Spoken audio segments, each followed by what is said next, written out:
why I do a live event still, because I'll take 5,000 people from 30 countries, come here to New York and do a big event, and there'll be people from every walk of life. There'll be billionaires in the audience, there'll be people just starting the journey, there'll be people who've been divorced and people that are in happy marriages, and when you bring them all together in this incredible energy, and they're learning how to change and improve things, it's contagious. It affects each other. You're not by yourself. Sitting at home with low energy, trying to think, how do I change my life? I'll tell you another one. You got to do something physical sometimes. Yes. Because if you're tired, you're not going to do anything, and everything seems impossible. So I tell people, every day, feed your mind.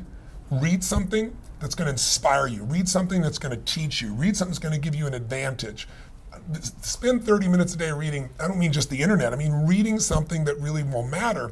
And feed your mind. And then second, every day you got to do something physical. Right. Something that'll get you going, because fear is physical, so is courage, right? You're afraid, but you do it anyway because you feel strong enough to do it.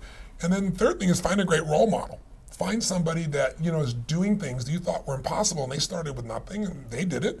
So there's a pathway there. Maybe you can learn from that pathway. And then I always say, fourthly, find somebody who's doing worse than you are and help them out. Because it always reminds you that how bad you think you have it. Right. This country, richest country in the world, we have 47 million people go to bed every night not knowing if they're going to meal the next day. 17 million children. And I came from one of those families. I mean, that's why my book, I'm donating all the profits, feeding 50 million people. I'm donating the profits and writing a bigger check because I want to get people's attention on this, because we cut food stamps by 2 million people out of food stamps last year, and nobody's even talking about it anymore. So I think it's really, really important for you to just decide what you want, put yourself in the environment, and make progress. That's how you'll get yourself going forward. And look how many things you're saying that people should do, too.